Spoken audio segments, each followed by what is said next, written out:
Hey everybody, welcome back to this old trike. Today I'm going to tell the story about my shop.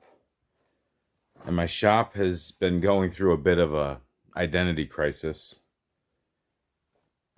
pretty much forever. I built this place for one reason, and now it is serving a different purpose. And I think that's apparent based on how poorly it does what I need it to do. So, I mean, it does fine, and I'm very thankful for it, but we need to make some changes out here. And so this video is gonna explain why I built the shop the way I did, what has changed in that time frame, and what I'm doing now and what the plans are for the future. How about that? I think that's good. So here we go. Enjoy. So if you've seen my pole barn evolution video, you'll know that this structure was originally built just to be a pole barn with a gravel floor. Wasn't even enclosed, but my dad built the fourth wall, had the concrete slab poured, and turned this into a place where he could store his cars.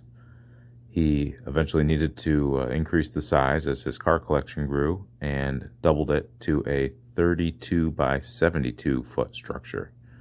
In 2017, I added on a 40 by 60 addition, which gave us housing for a camper, a boat, and a bunch of three-wheelers. Even though I didn't really build it to do that, it turned into that.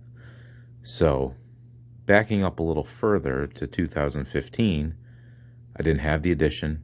I had one big open pole barn, and I needed to create a space where I could work on woodworking projects, because that was a passion of mine at the time. It still is, but it's been kind of eclipsed by three-wheeler workings.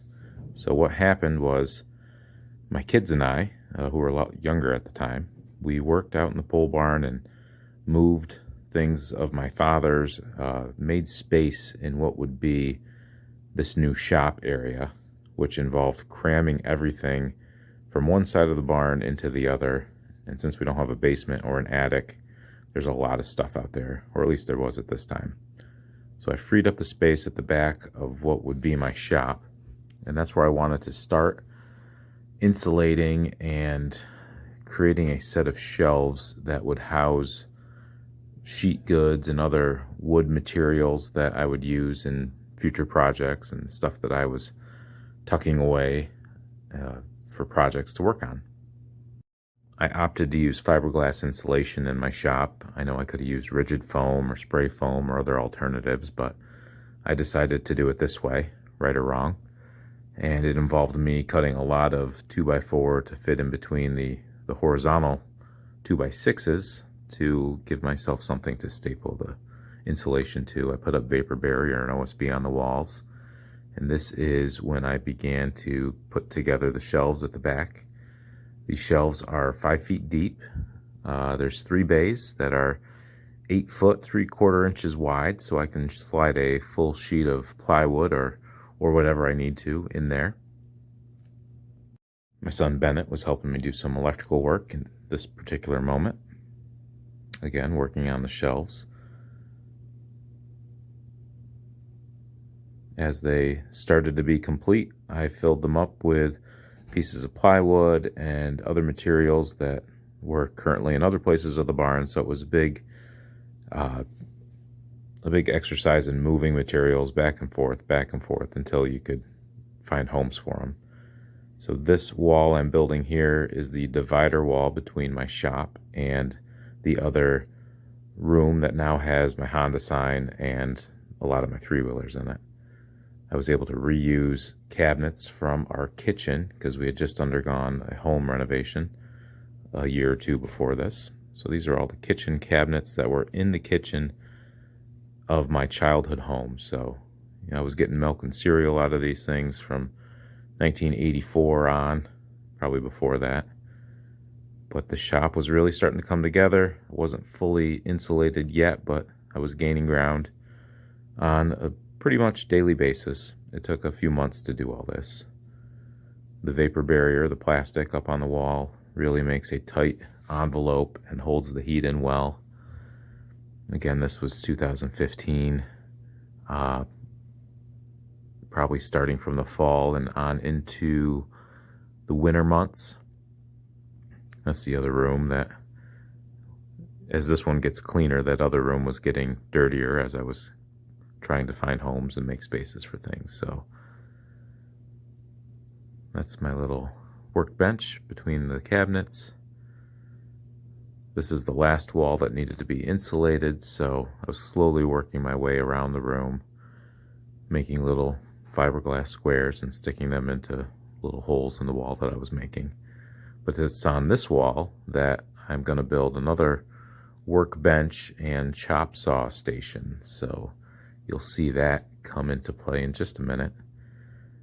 I designed this bench to not interfere with anything on the floor, so I can sweep and not hit a leg of a workbench or anything like that. So I hang the workbench off the wall, and the way I position this, I can cut a 1-inch piece off the end of a 16-foot board on either side. So there was a little thought that went into it. The spot where the chop saw sits is recessed the height of the deck of the chop saw, so the board will sit flush on the bench and you can cut a piece really easy. I made those storage areas beneath it just for the containers for my tools, and now they've become a catch-all for anything I don't have a home for. This was the island in my kitchen as a child, so I reused all the cabinets and pieced them in together. I've got it flipped upside down here so I can make a base and put casters underneath this. I like the idea of having everything on wheels so I can move it accordingly when needed. So I'm just reconnecting all these cabinets back together. And it turns out they turn into a great rolling workstation. And if you've watched my channel, you've seen me use this a number of times. But even within those cabinets, they're not optimally used. I've stored things there that I just kind of willy-nilly put in there 6-7 years ago. But now that I've spent some time using the shop, I really need to find better homes for things. This is my clamp collection that we were able to put on the end of the cabinets and keep them organized. And that works well. Could work a little bit better, but that's all something we can figure out as we move forward. Moving into the other room, though, we needed to kind of finish off that space. My dad had collected a lot of gas and oil memorabilia and paraphernalia and had it semi-displayed in areas in the pole barn prior to all this, and it was my goal to improve upon that and finish off the portion of this room. You can see the new plywood up on the walls here.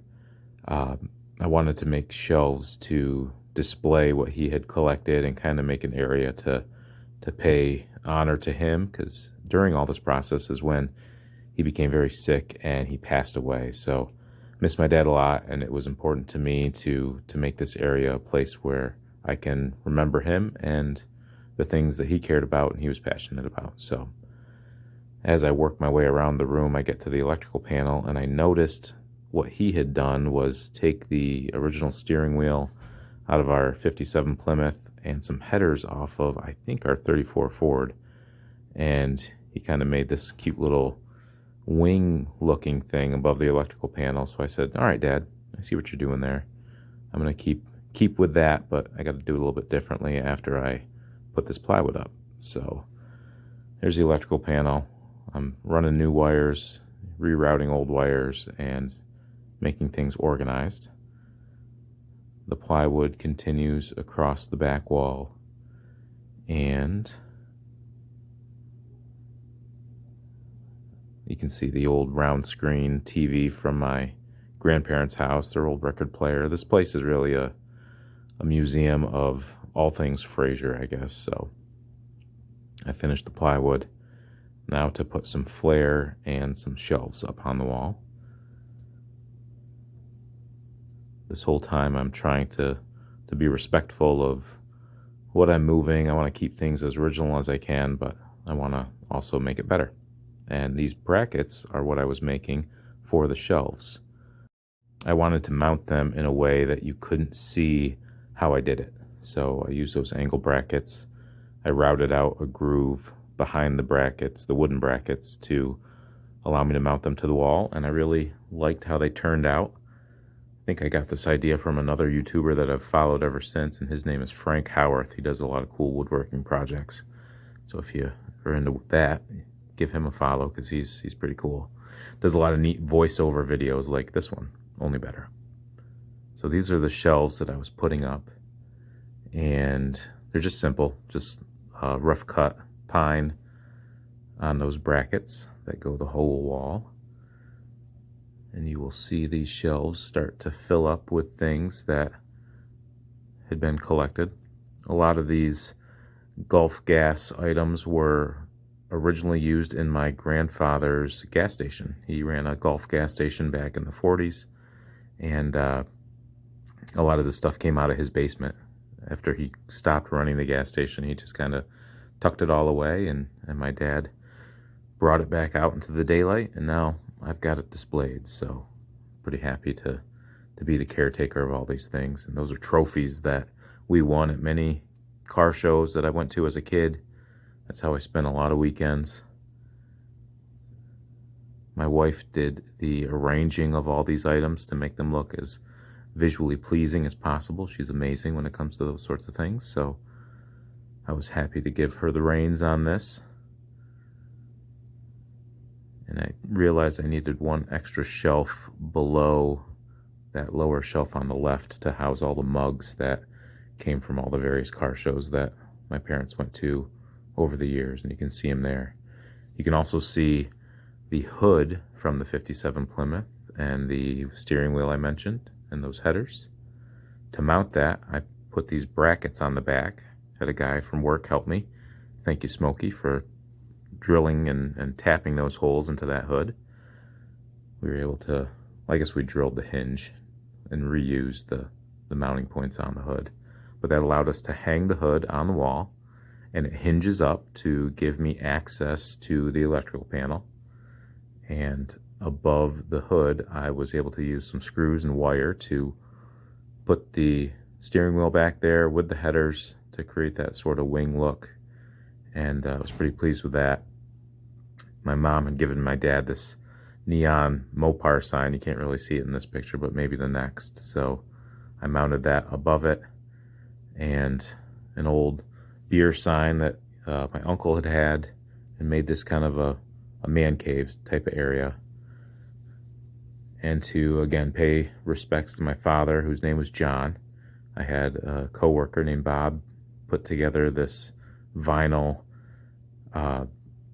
this big vinyl decal to go on the hood of that old car, to just let everyone know kind of the story behind this. So this is what we've always called in my family the car barn. And again, my dad's name was John, so this is John's car barn. So that is most of the story of how this all started. As we wind this down, you can see I'm back in my shop now, and there's a four-wheeler in there, and this is the beginning of the transformation from woodworking shop into Honda ATV, ATC mechanic shop. And this is where it gets a little convoluted as far as what this place is going to be going forward. So that's where we're at, and that's what we need to figure out. These last couple pictures are the beginning of 2017, when I started to really ramp up my collecting, and that's where we're going to leave this segment and transition into modern day. So the toolboxes are at my shop, but in the back of the truck, as you can see. When I was a younger man, I tried to get those out myself, but I'm old enough to realize I need help. And help's name is Kyle Voller today. So what's going on, everybody? Kyle picked up a couple machines. We'll overlay those videos of you loading up the 250R and the Big Blue a couple weeks ago. Kyle is legit, if you were wondering. You know, maybe earlier this year or last year he wasn't, but he's definitely moved on to legit status. So we're going to get these at least on the ground so I can wheel them into my shop, hopefully this afternoon.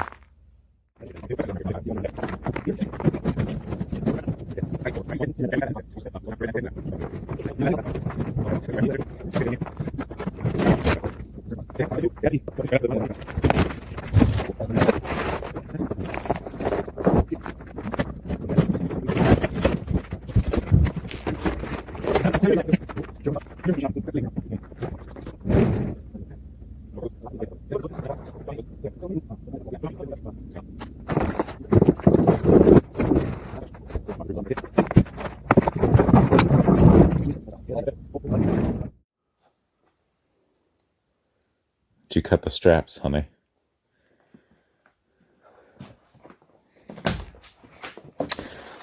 So this is our new tool chest.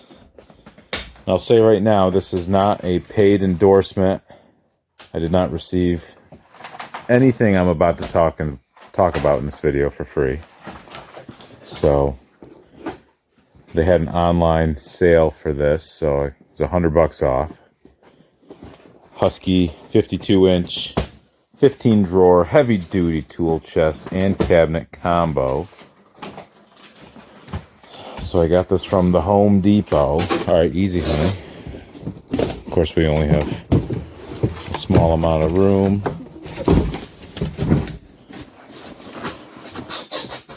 Okay. Well, all right, here's what we want to do. Stuff like this that we can burn, let's throw over there. And the foam we'll put off to the side.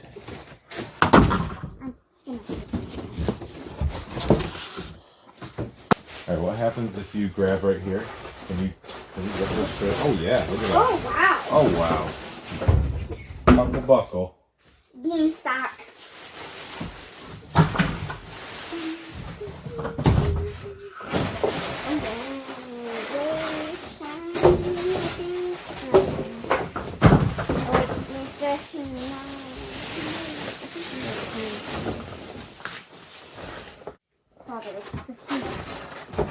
So this isn't on its wheels. So I'm assuming one of the first things we're going to have to do is put the wheels on. Oh. Look at that. Box. Why? All right, why don't we get this out of the way?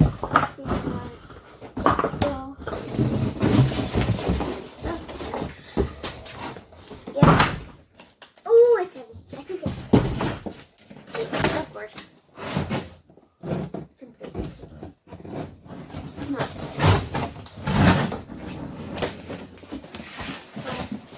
My favorite foam ever.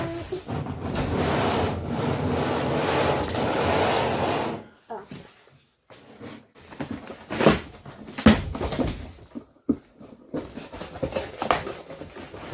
You hold that.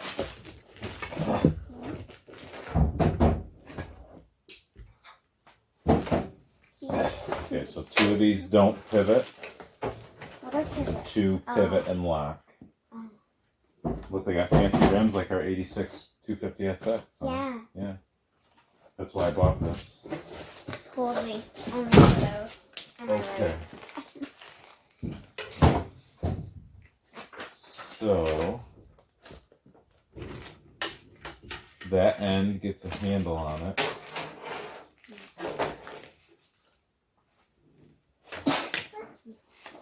Are there two holes at that end? Two holes? Down there? Yep, two holes. Oh.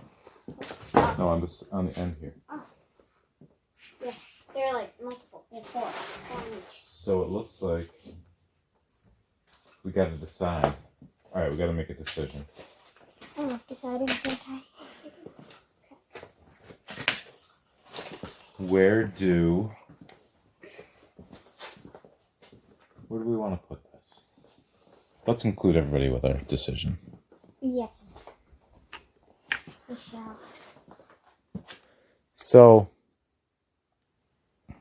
wall space is a premium in here in this current configuration. Yep. I've got that little tool chest over there that we've been using. And that fits between the door and the shelves currently.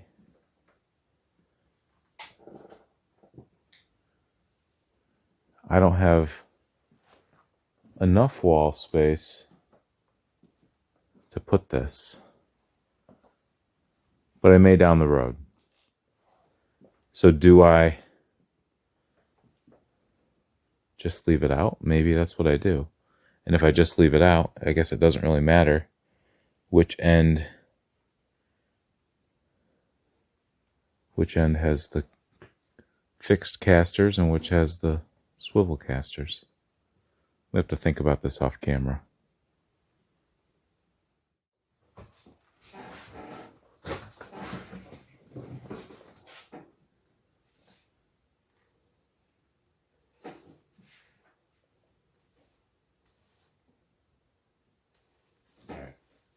Change of plans. We're gonna do it like this. Smart.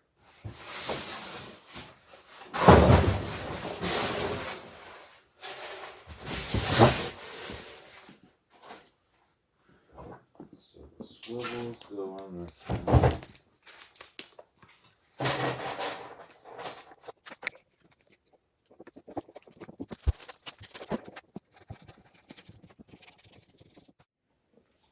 Okay, 2 wheels on. Now I just have to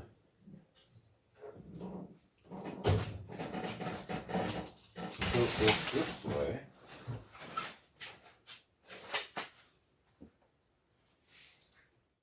This?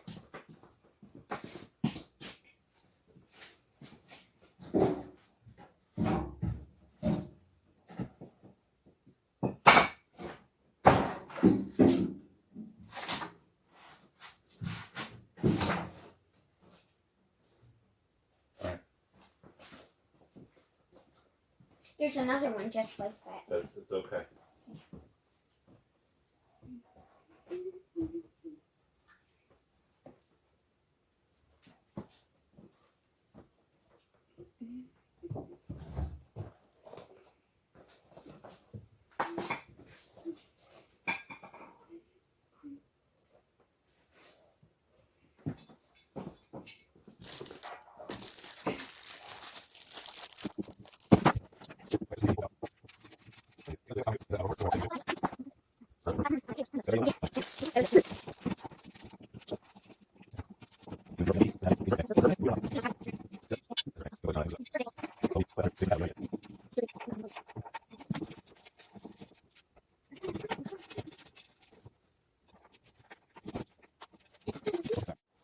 Okay, all the wheels are on. You pull the wood out.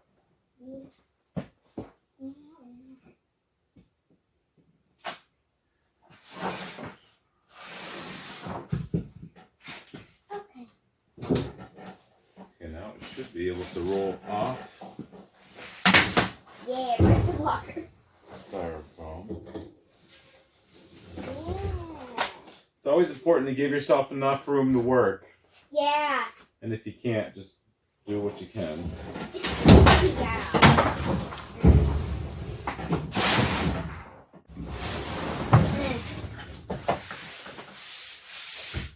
Rolls nice.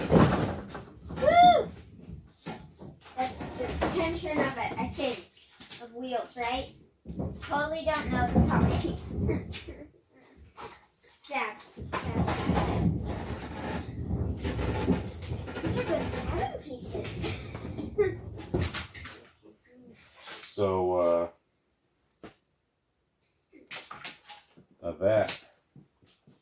that needs to get on top of this. Wait, what needs it? What? Where did the key go?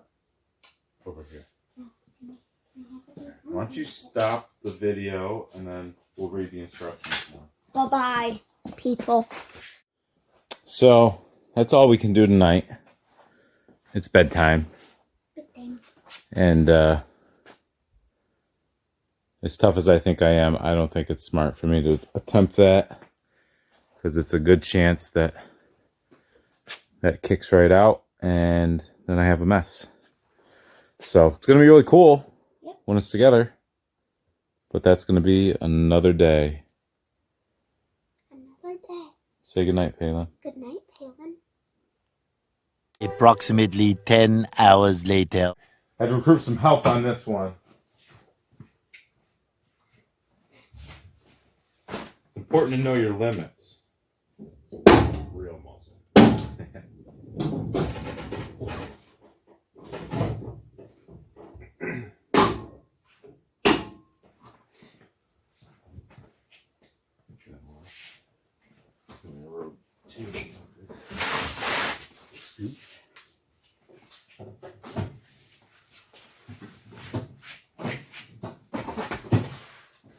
Goodness. Now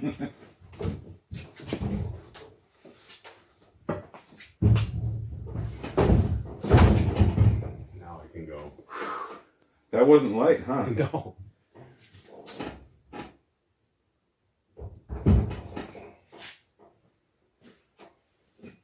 One more little cell. You overhanging? I'm overhanging by about a...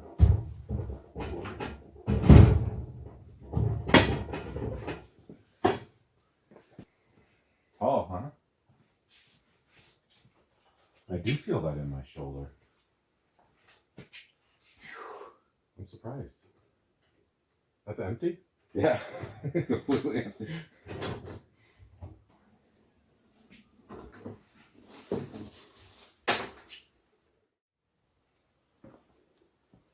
All right, Nate. You might remember my friend Nate from such videos as the parade video where he piloted a Big Red, I believe. Yep. But he did a good job. So, Nate, thanks for your help. I couldn't have done that without you. Extremely heavy. Yes. As with many things, Nate is my best go-to guy. So, what do you think about this nice toolbox? I'm impressed. I'm impressed on how heavy duty it is. A lot of room. Lights.